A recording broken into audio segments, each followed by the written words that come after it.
जय गुरुदेव।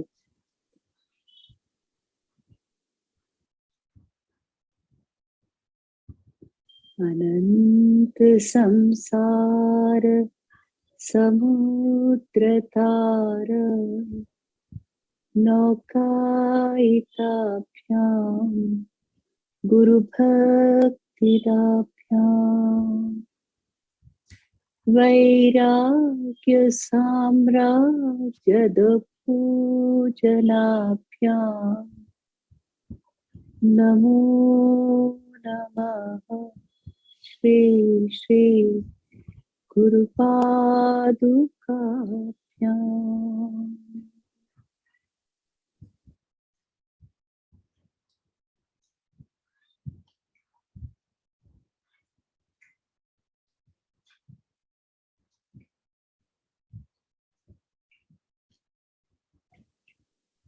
योग वशिष्ठ में पहला प्रश्न जो हम पढ़ते हैं, सुतीक्ष्ण जी ने अपने अगस्त्य मुनि से सवाल किया है। तो ज्ञान जो है वो सत्संग में उपजता है। जो सत्संग होता है, वार्तालाप होता है संत महात्मा पुरुषों का, वो भी एक हमारे लिए ज्ञान का बहुत बड़ा स्रोत होता है। इसलिए महापुरुषों की जीवनियां पढ़ने से बहुत आदमी सीखता है। तो योग वशिष्ठ में भी शुरू में एक सत्संग हम देखते हैं जिसमें सुतीक्ष्ण जी अगस्त्य मुनि से पूछ रहे हैं कि मोक्ष पाने के लिए कर्म करना जरूरी है कि ज्ञान पाना जरूरी है। मोक्ष कैसे मिलेगा? या तो ये है कि आजीवन हम भले कर्म सत्कर्मों में लगे रहें, या केवल ज्ञान की ओर बढ़ते जाएं और ज्ञान पाने की चेष्टा में रहें। तो ये सवाल जो है ये बार बार जीवन में आता ही है। भगवत गीता में भी कृष्ण को अर्जुन ने यही कहा ना कि मैं ये युद्ध क्यों लड़ूं, आप मुझे इतना बड़ा ज्ञान सुनाया आपने अभी। आपने मुझे कहा कि जो कुछ होना है वो तो पहले से निश्चित है। जिन लोगों की हत्या करने से तुम घबरा रहे हो, वो तो पहले ही सब मैंने तय किया हुआ है, वो मुझ में पहले ही आ गए हैं। तो फिर मुझे इतने घोर कर्म में आप क्यों डालते हो? मेरे हाथों से हत्या, युद्ध क्यों करवा रहे हो? तो ऐसे ही ये प्रश्न हमेशा बना रहा है। जब भी हम संसार में आते हैं, और हर इंसान चाहता है अपनी लाइफ को अच्छे से अच्छे जिया जाए। फिर साधक जब ज्ञान की ओर बढ़ता है तो उसे ऐसे लगने लगता है कि ज्ञान काफी है, मैं जिस मार्ग पे हूँ, मैं अपने मार्ग पे ही रहता हूँ, मुझे सब चीजों को त्याग देना है। जैसे कल भी बात हो रही थी ना कि धीरे धीरे हर परिस्थिति अपने समय पे जब होती है तो ही उसकी शोभा है। तो ये सवाल इसीलिए है कि जब हम समय से पहले चाहते हैं कि ज्ञान से मोक्ष पाले या केवल कर्म करते हुए मोक्ष पाले, क्योंकि दोनों एक दूसरे के पूरक हैं देखा जाए तो अगस्त्य मुनि ने कहा, मैं तुम्हें एक कहानी सुनाता हूँ। एक बार एक बहुत धर्म के रास्ते पे चलने वाले कारुण्य थे, कारुण्य उनका नाम था, और बहुत ग्रंथों को पढ़ा, ज्ञान पढ़ा, तो हर चीज के प्रति वैराग्य हो गया कि ये संसार तो मिथ्या है। अब मैं कहूँ मैं मिथ्या हूँ, आप मिथ्या है, तो हम ये क्यों कर रहे हैं ये सब सत्संग? तो उनके मन में था सब मिथ्या है तो कुछ भी करने की जरूरत नहीं। नित्य कर्म जैसे नहाना, पूजा करना, जप करना, ध्यान करना, जो वो पहले करते थे उन्होंने छोड़ दिए। तो उनके पिता ने देखा, कहा कि तुम सब कर्मों को छोड़ के ऐसे क्यों बैठे हुए हो? तब उन्होंने कहा कि मैंने बहुत सारे ज्ञान की किताबें पढ़ी और मुझे ये लगा कि परम अवस्था तो तब मिलती है जब सर्व त्याग हो जाता है, सब चीजों का त्याग हो जाता है। तो मैं वो त्याग कर बैठा हूं, तो इसलिए मैं कर्मों से अब परे चला गया, ऊपर उठ गया हूं। तब पिता ने कहा, मैं तुम्हें एक कथा सुनाता हूं, तुम उस कथा को सुनो, उसका सार समझना, फिर तुम्हारी जो इच्छा हो वो करना। वही बात कि अपना अनुभव, अपने जीवन पे अपने आप चिंतन करना, अपने लिए मार्ग को तय करना। तब ये कथा सुनाई। कौन सी कथा सुनाई? कि एक राजा थे, अरिष्ट नेमी उनका नाम था। अरिष्ट नेमी ने अपने राजपाट बहुत साल किया, और फिर जब उन्हें लगा कि अब मुझे थोड़ा संन्यास की ओर बढ़ना है, तो उन्होंने सब अपने बेटे को दे दिया जिम्मेवारी, और खुद जंगल में जाकर तपस्या करने लगे। गंधमादन पर्वत पर बहुत देर उन्होंने तपस्या की, इतनी तपस्या की कि इंद्र देवता, स्वर्ग के राजा खुश हुए और उन्होंने अपना दूत भेजा और कहा, एक विमान लेके जाओ, उसमें सुंदर सुंदर अप्सराएं और जितने भी स्वर्ग के भोग है ना, स्वर्ग की सबके मन में यही एक धारणा है ना, स्वर्ग वो जगह है जहां पर हर समय हमें बहुत अच्छा लगेगा, बहुत सारी चीजें जो हमारे को सबसे प्रिय है वो ही हर समय होगा, अप्रिय नहीं होगा। ना हम कुछ अप्रिय देखेंगे, ना अप्रिय खाएंगे, ना अप्रिय सूंघेंगे। जो भी हमारे इंद्रियों के सुख हैं उनका हर समय सुख सुख ही सुख स्वर्ग है। तो ऐसा सुख का झलक दिखाते हुए उस विमान में उस दूत को इंद्र जी ने भेजा राजा के पास। राजा ने कहा, तो दूत ने कहा, आप स्वर्ग चलिए, क्योंकि आपने इतना तप किया है तो तप का फल मिलेगा अब आपको। ये धारणाएं हैं हम सबकी कि अच्छे कर्म करेंगे, अच्छा ये करेंगे तो ये फल मिलेगा, ये स्वर्ग मिलेगा। और स्वर्ग में भी बहुत सारी श्रेणियां हैं। ये किताबें, धर्मों की किताबें बहुत सारी ऐसी हमको इस धारणा में लेके जाती हैं। तब राजा अरिष्ट नेमी ने कहा कि मुझे आप थोड़े बताइए स्वर्ग के गुण क्या है और दोष क्या है, तब मैं निश्चय करूंगा कि मुझे अब आगे क्या करना है। मैंने इतना तपस्या की, इतनी मेहनत करके आज मैंने अपने मन को एक अवस्था में मैं लेके आया हूं, तो मुझे आगे अपने आप तय करना होगा। तब दूत ने बताया कि स्वर्ग में भी निम्न कोटि का स्वर्ग है, मध्य कोटि का है, उत्तम कोटि का है। तो जैसे जैसे जिसके कर्म होते हैं उसको वैसी, जैसे economy class, business class, first class, ऐसे रहेगा।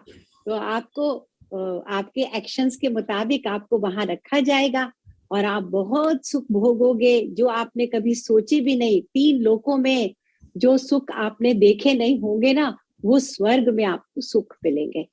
अच्छा, अरिष्ट नेमी ने कहा, तो फिर उसके बाद क्या होगा? मैं बहुत साल तक, बहुत अरसे तक ये सुख भोगूंगा, फिर क्या होगा? तो उन्होंने कहा, फिर जब आपने अपना, क्या है, क्रेडिट कार्ड का अकाउंट खत्म हो गया, बैलेंस खत्म हो गया, तो फिर आपका जीरो हो गया, तो आप नीचे आ जाओगे मृत्यु लोक में वापस, फिर नई अपनी शुरू करोगे पोथी हिसाब की। तो राजा अरिष्ट नेमी ने कहा, अब ये मुझे नहीं चाहिए, अब मैं ना त्याग करके आ गया। कोई कोई व्यक्ति होता है जो इस तरह अंदर से पूरा त्याग करके आगे बढ़ता है। नहीं तो हम थोड़ा त्याग करते हैं और फिर एक नजर रहती है कि अब मिलेगा क्या, पुरस्कार कहाँ है, हा? प्रसाद कहाँ है, इनाम कहाँ है, चाहे वो गुरु की सेवा हो, कुछ भी हो। तो अरिष्ट नेमी ने कहा कि जो जिसका टेम्पररी है वो चीज, एक समय तक वो मिलेगी मुझे, उसके बाद तो वो नश्वर है। तो मैं तो नश्वर से भोगता हुआ अनश्वर की ओर बढ़ रहा हूं, तो आप मुझे वापस नश्वर की ओर क्यों ले जाते हो? तो ये विवेक, ये इतनी तीक्ष्ण बुद्धि जिस व्यक्ति की होती है, वो योग वशिष्ठ जैसे परम ज्ञान को पा सकता है। इसीलिए कल मैंने कहा था कि योग वशिष्ठ एक परम कोटि का ज्ञान है। ये उस व्यक्ति के लिए लाभदायी नहीं जिसको अभी भी संसार में बहुत सी इच्छाएं हैं। संसार में इच्छाएं, जो संसार को लेकर इच्छाएं हैं, वो भी तो ये ऐसे ही सुख हैं जो राजा अरिष्ट नेमी को एक प्लेट में डालकर ऑफर किए जा रहे हैं, बल्कि उससे कहीं ज्यादा लास्टिंग और कहीं ज्यादा सॉलिड उन्हें ऑफर में किए जा रहे हैं। तो राजा अरिष्ट नेमी ने कहा, अब मैं जब इतना आगे बढ़ गया हूं, तो अब पीछे नहीं कदम बढ़ मेरे पड़ने हैं। तो ये योग वशिष्ठ का शुरू का एक संदेश मिलता है। जब जीवन में सत्संग आता है, जब जीवन में गुरु आ जाते हैं और मार्गदर्शन एक महान ग्रंथ का मिलने लगता है, तो मतलब बहुत सारा काम हो चुका है, बहुत सारी प्रोग्रेस हो चुकी है। तो इस बात के लिए हम सबको बड़ी अवेयरनेस चाहिए कि कहते हैं ना, जो सीढ़ियां हैं मोक्ष के लिए, वो सब एक एक सीढ़ी ऐसी फिसलन वाली होती है जैसे कि गीले साबुन के ऊपर चल रहे हैं। बड़ी मुश्किल से ज्ञान सत्संग गुरु का रेलिंग है जिसको पकड़ पकड़ के हम आगे बढ़ रहे हैं, और गिरेंगे ना तो फिर चढ़ते तो है एक एक सीढ़ी, गिरने में एक एक सीढ़ी नहीं होती, गिरने में बहुत फास्ट। तो ये सजगता राजा अरिष्ट नेमी वाली होनी पड़ेगी। तो राजा अरिष्ट नेमी ने कहा, मुझे तो आप वो दिखाइए, वो जगह दिखाइए, वो इनाम बताइए जो स्थायी रहेगा, जो कभी घटेगा नहीं, जो दिन पर दिन बढ़ता ही जाएगा। वो क्या है? वो तो केवल ईश्वर है, वो केवल सच्चिदानंद है ना। आनंद की परिभाषा क्या है? जो बढ़ता ही जाता है, कम नहीं होता। जितने भी संसार के सुख हैं, जितने भी प्लेजर्स हैं इंद्रियों के, आप देखेंगे, आप किसी भी सुख को अभी इमेजिन कर लीजिए, अपने फेवरेट से फेवरेट खाने को, अपने फेवरेट से फेवरेट म्यूजिक को, बढ़िया से बढ़िया सीनरी को, जो भी आप इमेजिन करना चाहें, जिसके लिए आपको बहुत ज्यादा इच्छा है, रुचि है, लेकिन करते करते करते करते वही बोरिंग लगने लगता है। अक्सर एक संत महात्मा की बताई हुई मुझे याद आती है बात। संत महात्मा कहते हैं, संसार कैसा है, संसार का सुख कैसा है, जैसे किसी माँ का बेटा खो जाए तो उसे कितना दुख होता है। उस दुख की तो हम इमेजिन भी नहीं कर सकते ना। उसका बेटा खो जाए किसी का, तो वो छोटा सा बच्चा है, उसको ढूंढती है और अचानक उसको उसका वो बेटा मिल जाए, तो वो किस तरह उस बच्चे को अपने पास चिपका लेती है, उसको एक पल भी छोड़ना नहीं चाहती, क्योंकि वो उस दुख से निकली है जहां पर उसने बच्चे का वियोग एक्सपीरियंस किया था, उससे बिछड़ने का दुख सहा था। लेकिन आधा घंटा पकड़ती है, 1 घंटा पकड़ लेती है, 2 घंटे पकड़ के चिपकाती है, फिर क्या होता है, धीरे धीरे उसको घुटने पे बिठाती है। फिर थोड़ी देर के बाद कहती है, अब चलो, तो मुझे बहुत काम है, अब मुझे कुछ और भी करना है। तो वही बेटा, वही माँ, वही संसार और वही हम लोग। आपको बहुत पसंद है रसगुल्ला, आइसक्रीम, अगर आपको कोई कहे कि आज पूरा दिन बस वही खाना है, आपको उससे नफरत होने लगेगी, एवर्शन होने लगेगा। लेकिन अनफॉर्चुनेटली हम ये बहुत कम एक्सपीरियंस कर पाते हैं। संसार के सुख ऐसे झलक दिखाते हैं, आंख में चोरी करते हैं हमारे साथ। प्रभु ने इसीलिए ऐसा बना दिया है संसार को। इस माया को ना, बहुत घोर माया रची है प्रभु ने, जिसमें जल्दी जल्दी, अभी तो हमने बात कर ली कि ये संसार के सुख हैं, 2-3 एग्जाम्पल देख लिए, लेकिन हम जब प्रैक्टिकली एवरीडे लाइफ को लिव करते हैं, तब हमारे एक्सपीरियंसेस ऐसे नहीं है। आज एक तो कल दूसरा, तो कल तीसरा, कोई ना कोई चीज हमारे मन में होती है जिसे पाने के लिए हम बहुत एफर्ट कर रहे होते हैं। तो राजा अरिष्टनेमी ने कहा, मैं इन सब चीजों को छोड़ चुका हूं, अब मैं इनकी ओर वापस नहीं जाऊंगा, क्योंकि ये परमानेंट है ही नहीं। जो परमानेंट चीज है मुझे वो दिखाओ। तो दूत ने जाकर इंद्र जी को बताया, तो इंद्र ने क्या कहा, अब आप इन्हें महर्षि वाल्मीकि जी के पास लेके आ जाओ। वाल्मीकि जी कौन है? जिन्होंने योग वशिष्ठ की रचना की है, जिन्होंने जो योग वशिष्ठ क्या है, एक वार्तालाप है भगवान राम और उनके गुरु के भीतर। उस वार्तालाप की रचना वाल्मीकि जी ने की है, वो भी ब्रह्मा जी के आशीर्वाद के साथ।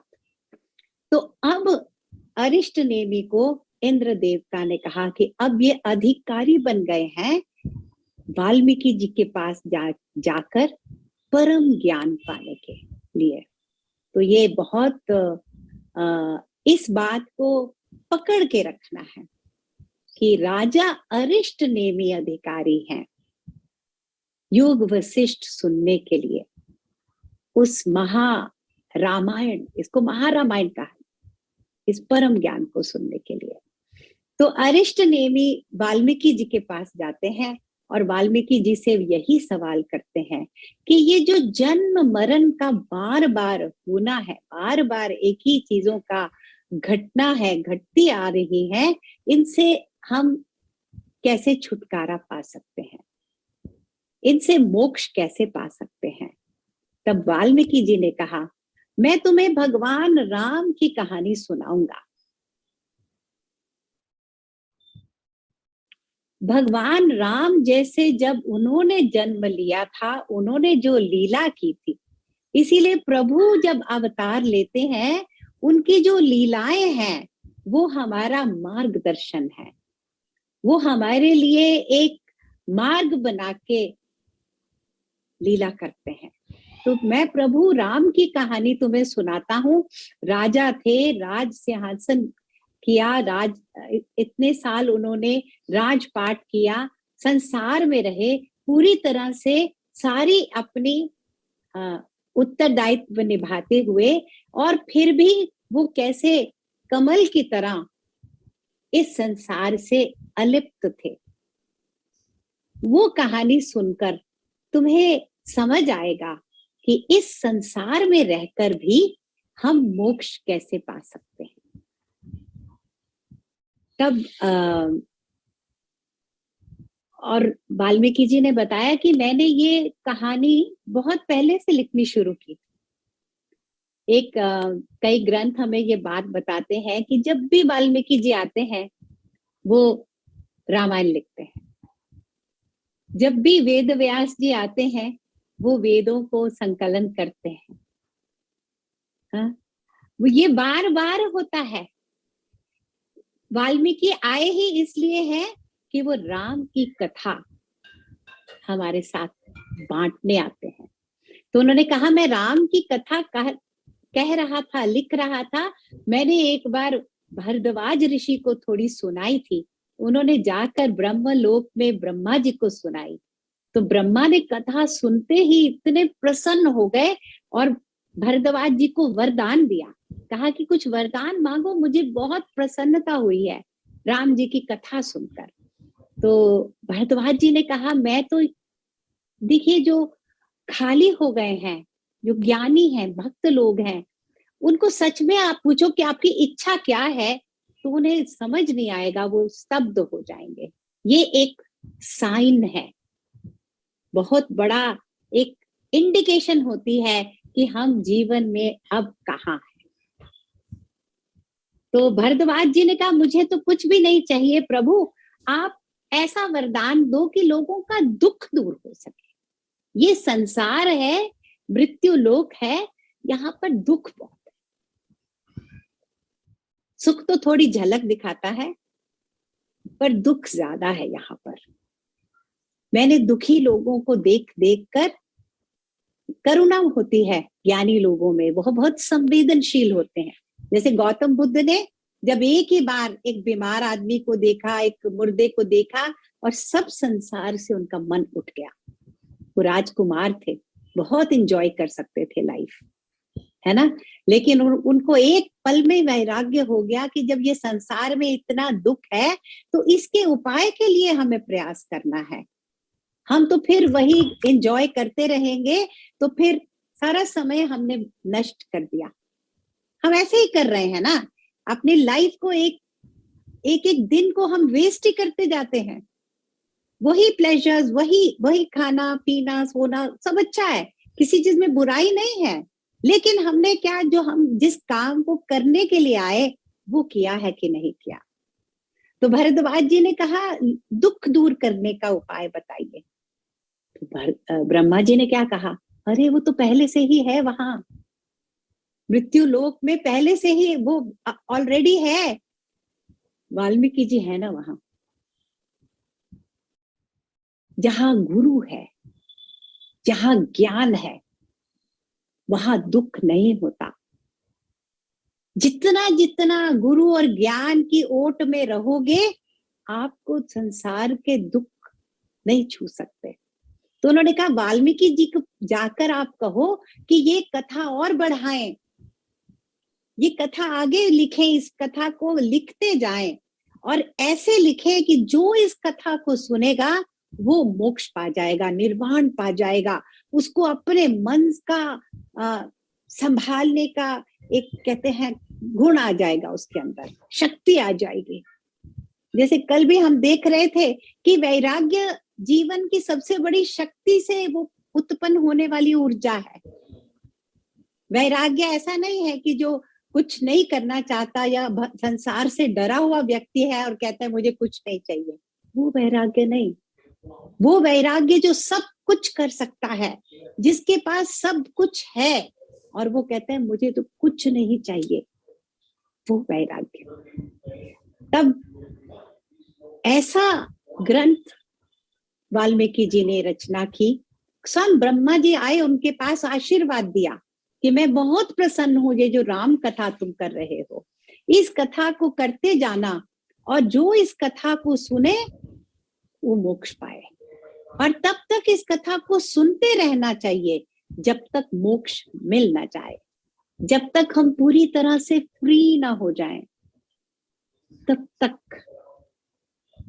भगवत गीता में भी भगवान कृष्ण ने कहा है, जप तप दान यज्ञ ये हर व्यक्ति को हर समय करते रहना चाहिए। ऐसा नहीं कि अब मैंने बहुत कर लिया, मैंने सुन लिया, मैंने देख लिया, मैंने इतने साल ध्यान कर लिया, मैंने सारे ग्रंथ एक बार पढ़ लिए हैं। कभी कभी किसी को बोलो भागवतम कथा हो रही है, वो कहते हैं हम तो सुन चुके हैं, हमने सुनी थी, कुछ साल पहले हमारे घर एक आए थे, उन्होंने सुनाई थी, हम तो सुन चुके हैं। क्यों अभी सुनने में दोबारा प्रॉब्लम है? क्या इतना इम्पोर्टेंट काम करना है? क्या इतनी इम्पोर्टेंट काम है आपको जो कथा हो रही है और आप सुनना नहीं चाहते?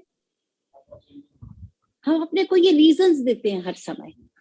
तो ब्रह्मा जी ने तभी कह दिया है कि ये कथा चलती रहे, इसको वाल्मीकि जी लिखते जाएं, वर्णन करते जाएं, सुनाते जाएं, लोग पढ़ते जाएं, सुनते जाएं आजीवन। तो इस आशीर्वाद के साथ वाल्मीकि जी ने कहा मैंने इस कथा को लिखा। और ये कथा क्या है? राम जी की कथा है। राम जी कौन है? राजा दशरथ के पुत्र हैं, स्वयं नारायण भगवान है, जिन्होंने दशरथ के पुत्र का अवतार लिया था। तो राम जी गुरुकुल में बहुत शिक्षा पाई, जो भी सब करते थे राजकुमार, वही सब उनका जीवन रहा। तो उन्होंने अपने भाइयों के साथ जाकर गुरुकुल में शिक्षा पाई, वापस आए तो उनका मन किया कि मैं तीर्थ स्थानों में जाऊं। तो ये तीर्थ स्थान क्या है? गुरुदेव बताते हैं कि तीर्थ स्थान जो है वहां पर तपस्वी लोग आकर अपनी तपस्या का फल छोड़ जाते हैं। एक ही जगह पर सॉलिड ग्राउंड होती है वो तपोभूमि की, और वहां जाकर मन पवित्र हो जाता है और अपने मन की अपवित्र वासनाएं, टेंडेंसीज, जो भी हमारे मन में पुराने संस्कार हैं, धारणाएं हैं, वहां जाकर हम छोड़ पाते हैं। इसीलिए कहते हैं ना, गंगा जी में जाओ पाप धुल जाते हैं, तीर्थ स्थान में जाओ वहां पाप अपने धो लो, धुल जाते हैं, सच में धुलते हैं। आप गंगा में स्नान कीजिए, आपके पाप धुल ही गए, लेकिन उसके बाद आपने कैसे जीवन जिया, बस उतनी ही बात है। हर मोमेंट हम पूरी तरह नए हो सकते हैं, लेकिन होता क्या है, हाथी को नहलाओ, खूब सारा पानी लगाओ, फिर हाथी वही पैर मिट्टी में देगा। तो ऐसा ही है। तब राम जी ने तीर्थ यात्रा की, तीर्थ यात्रा से वापस आए राजमहल में, तो उनके अंदर एक चेंज आया। अब ये चेंज क्या है? राम जी के अंदर चेंज आ गया। ये सब क्या हो रहा है? हम सोच सकते हैं ना, भगवान है वो तो नारायण भगवान है, उन्हें तीर्थ में जाने की क्या आवश्यकता है? उन्होंने तो सारी सृष्टि को बना डाला है, सारी सृष्टि के रचयिता है वो तो। और उनके अंदर चेंज क्यों आया? वो तो नित्य है, वो अनित्य थोड़ी है, नित्य स्वरूप है। लेकिन वो कौन है? योग वशिष्ठ के राम कौन है? योग वशिष्ठ के राम मैं, आप, हम सब हैं। यहाँ पर भगवान करुणामय होकर हम सबके दुखों की किताब खोल रहे हैं और उन दुखों से दूर जाने के मार्ग बता रहे हैं। तो जब योग वशिष्ठ सुनो, कहते हैं योग वशिष्ठ को कैसे सुनना चाहिए? जो भी डायलॉग होता है राम जी और वशिष्ठ जी के बीच में, तो हम राम हैं और गुरु का ज्ञान हमने निजी स्तर पे सुनना है। ऐसे नहीं, हाँ वो योग वशिष्ठ है, बहुत बड़ा ग्रंथ है, उसमें एक समय पे राम जी थे, एक समय पर वशिष्ठ जी थे, उनकी आपस की कहानी है। जैसे कोई नॉवल पढ़ते हैं ना, नॉवल में कैसे पढ़ते हैं, वो उस समय ये हुआ था, वो हुआ था, थोड़ा दूर हटके उसको सुनते हैं। हम वो नहीं हैं, लेकिन योग वशिष्ठ ऐसे नहीं सुनना। हम राम हैं। राम ने अपने को हमारे लिए हमारे स्वरूप में डाला हुआ है। यहाँ पर हमारे सुख और दुख राम जी ने अपनाए हुए हैं। हमारा अज्ञान राम जी ने अपनाया हुआ है, क्योंकि ज्ञान अज्ञान प्रभु के पार, प्रभु के बाहर कुछ नहीं है, इसलिए अपना सकते हैं। वो कभी भी ज्ञान अपना सकते हैं, कभी भी अज्ञान अपना सकते हैं, कभी भी वो निर्मल है, कभी वो मल में भी है। वो ईश्वर है, ये उनकी कृपा है हमारे ऊपर। तो हमें केवल ऐसे सुनना है, जो जो बातें राम जी कहेंगे वो हमारी बात कर रहे हैं। अब जो जो बातें उनके गुरु उन्हें बता रहे हैं वो हमें बताया जा रहा है। एक एक जने को ऐसे सुनना है, ये पर्सनली मेरे लिए बताया जा रहा है, ये पर्सनली मुझे अब अपने जीवन में इसको अप्लाई करना है।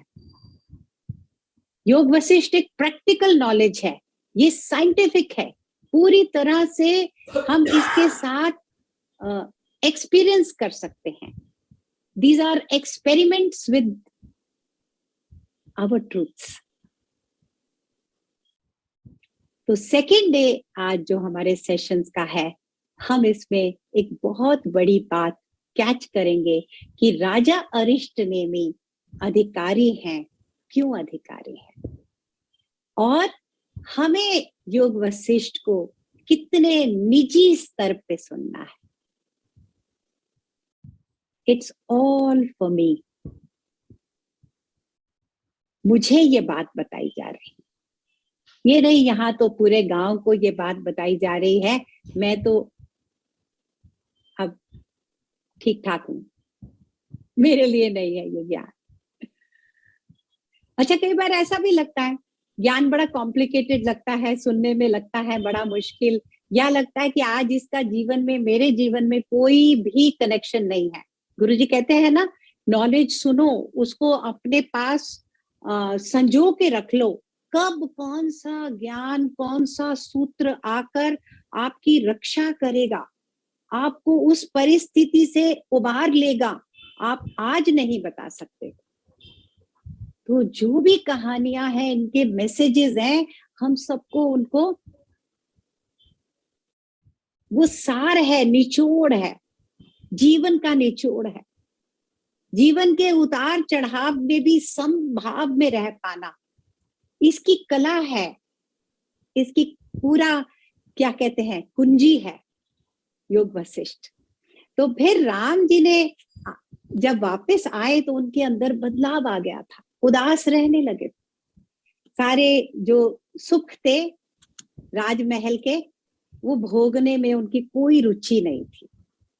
और उनके जो मित्र थे, सेवक थे, दास थे आसपास, वो आकर बार बार उन्हें कहते थे, ये खाओ, ये देखो, यहाँ चलते हैं हम, चलो बाहर जाकर पार्क में सुंदर सुंदर फूल देखते हैं, वॉक करते हैं।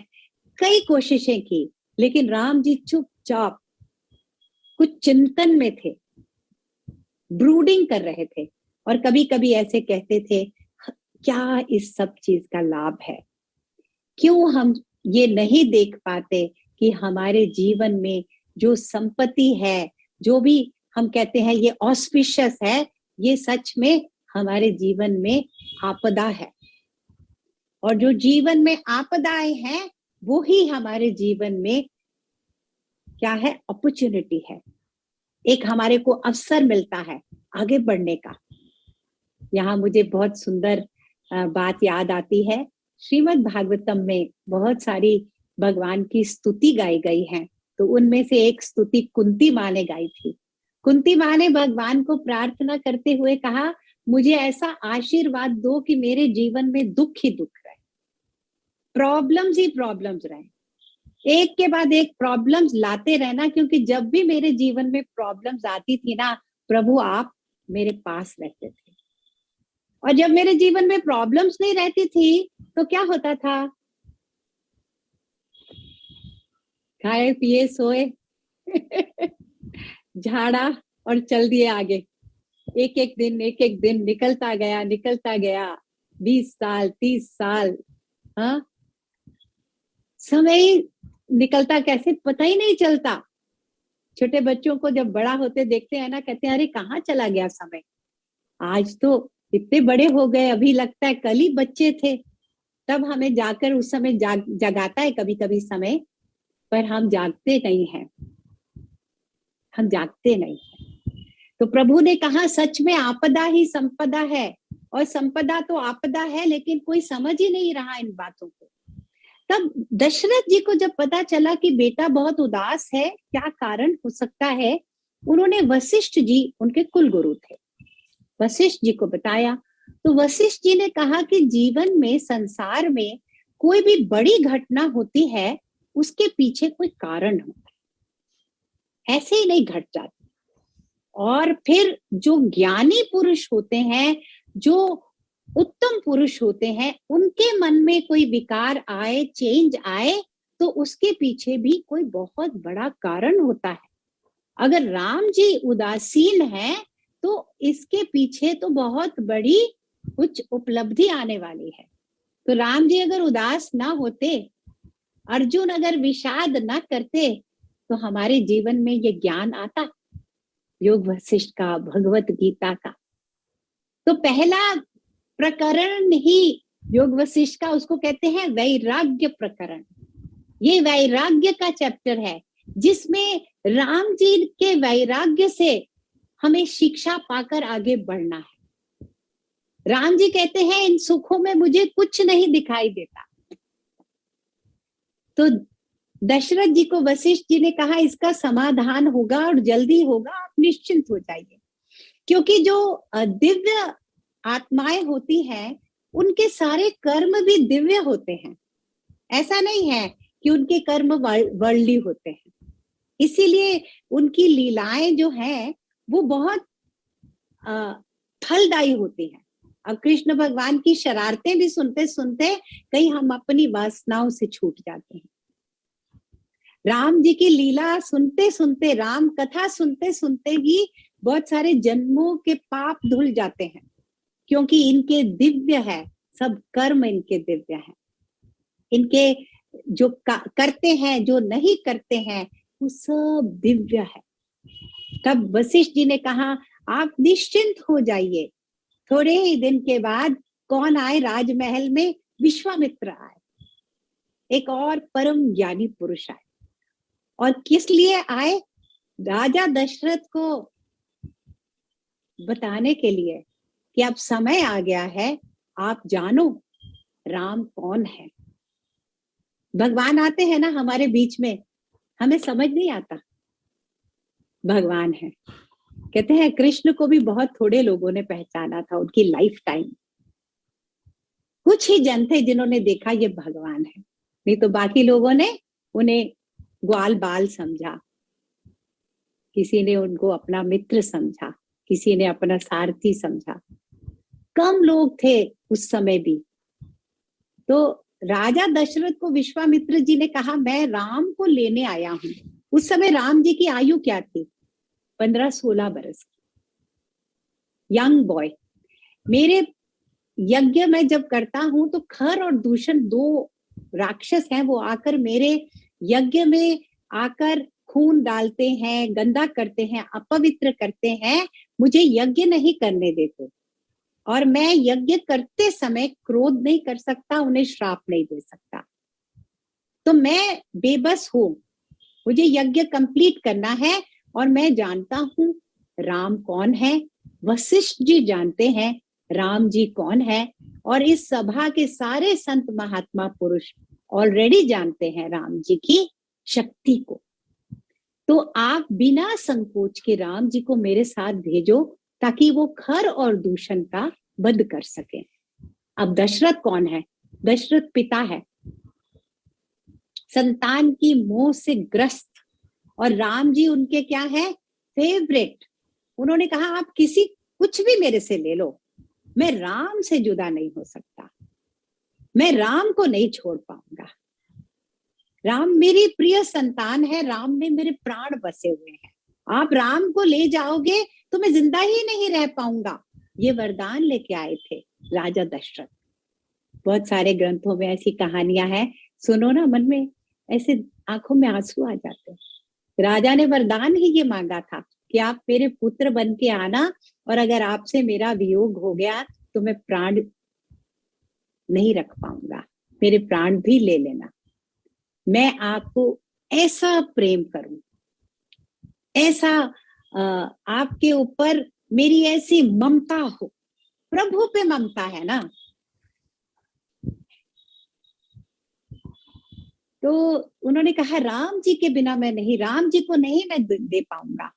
तो विश्वामित्र क्रोध करने वाले थे, उनके अंदर क्रोध का एक लक्षण था। उन्होंने कहा आपने मुझे पहले कहा आप मेरी बात मानोगे, मुझे आपने वरदान दिया कि आप जो चाहोगे होगा, और अब आप मुझे ना करते हो। राजा होकर, क्षत्रिय होकर, रघुकुल रीत सदा चली आई, प्राण जाए पर वचन ना जाए, आप अपने वचन से जा रहे। तब वशिष्ठ जी ने भी समझाया, दशरथ जी आप मोह मत करो, हम जानते हैं राम जी कितने सबल हैं, कितने सक्षम हैं, आप अभी नहीं जानते हो। वो सब कुछ कर सकते हैं, उनके लिए किसी भी का वध करना कुछ कठिन काम नहीं। क्योंकि दशरथ जी कह रहे थे वो 16 साल का बालक है, और आजकल तो उसकी तबीयत भी ठीक नहीं चलती, अभी तो वो बहुत कमजोर हुआ है, मैं उसको कैसे भेज दूं। एक फादर।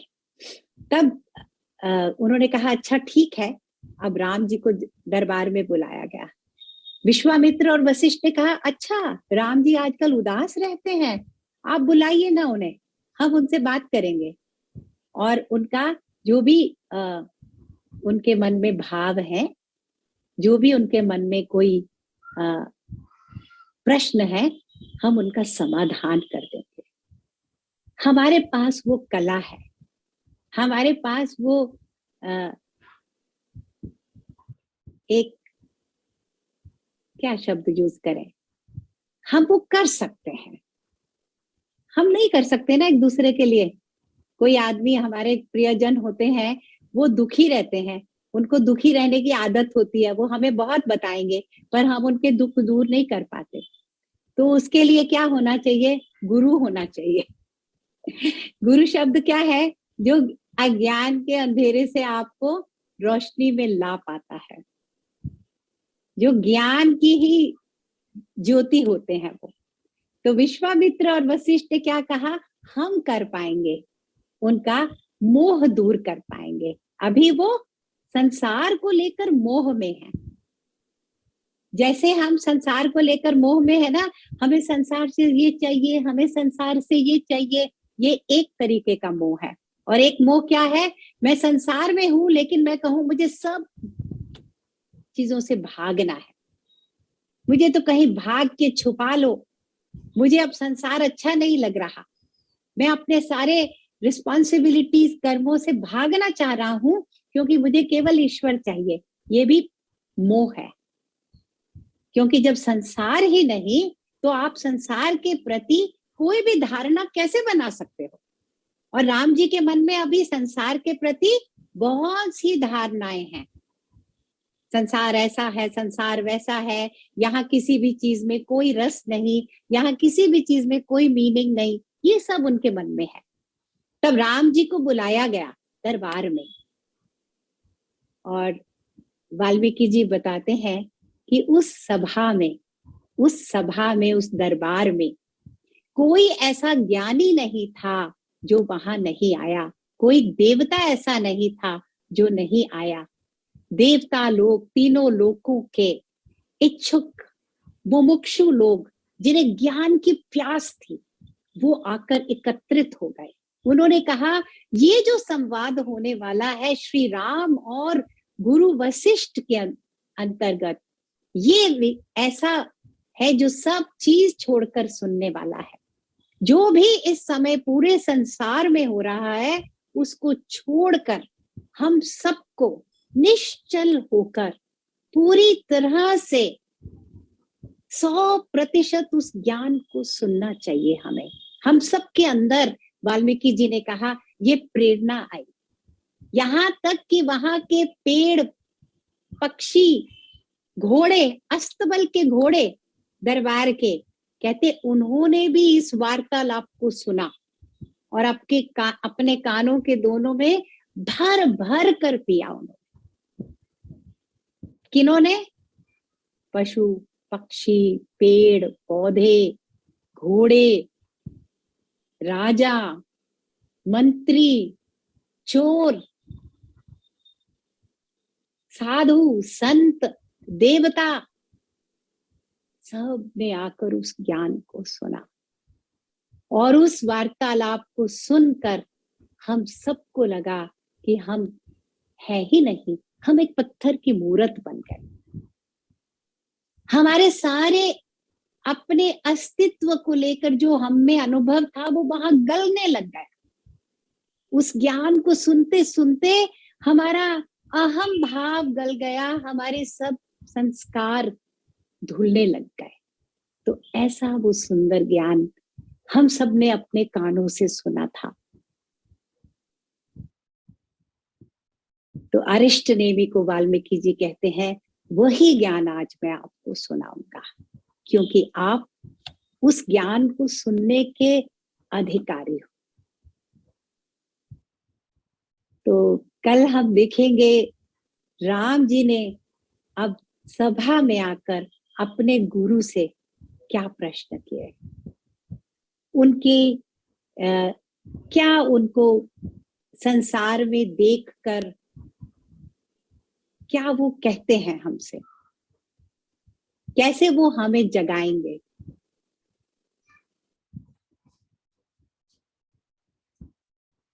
कथा सुनाने से पहले वाल्मीकि जी ने एक बात कही है जो हम आज सुनते हुए यहाँ से डिस्पर्स करेंगे।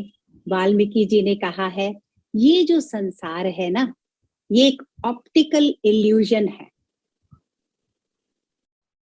ऑप्टिकल इल्यूजन, आंखों में दोष होता है ना, दृष्टि दोष। तो उसमें कई बार एक चीज होती है लेकिन दो दिखाई देती है, या टेढ़ा मेढ़ा दिखाई देता है, उसको कहते हैं दृष्टि दोष।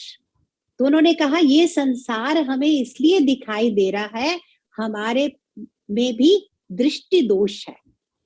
कैसा एग्जाम्पल दिया, जैसे आसमान को देखो ना तो लगता है आसमान नीला है, एक कलर भी हम कहते हैं ना स्काई ब्लू, बट साइंटिस्ट लोग क्या कहते हैं, इट इज कलरलेस, लेकिन हमें दिखता है नीला। तो ये ऑप्टिकल इल्यूजन है, ये दृष्टि दोष है। इसलिए वाल्मीकि जी ने कहा मेरा ये विचार है कि इसको देखकर अनदेखा कर देना चाहिए। इस सारे संसार को देखकर अनदेखा करना चाहिए। और संसार की परिभाषा ग्रंथों में क्या बताई गई है?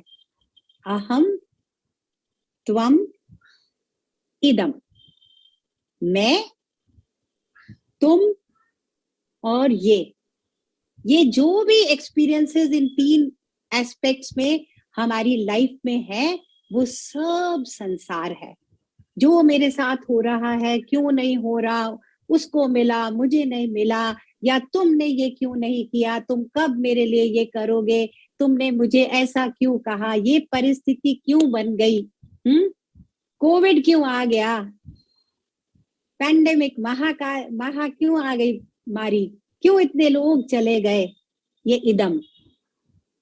अहम, त्वम, इदम, इन सब को देखकर अनदेखा करना चाहिए। इस महामंत्र के साथ आज की हम सेशन को यहाँ पर विराम देंगे। कल आगे बढ़ेंगे राम जी के प्रश्नों के साथ। हम सबको रेडी होना है, राम जी बड़े टफ प्रश्न पूछने वाले हैं। हाँ, let's have our bhajan. Sunita ji, we all will sing, mute पे डालकर सब गाएंगे ये भजन साथ में इकट्ठे, और कल हम सब मिलेंगे।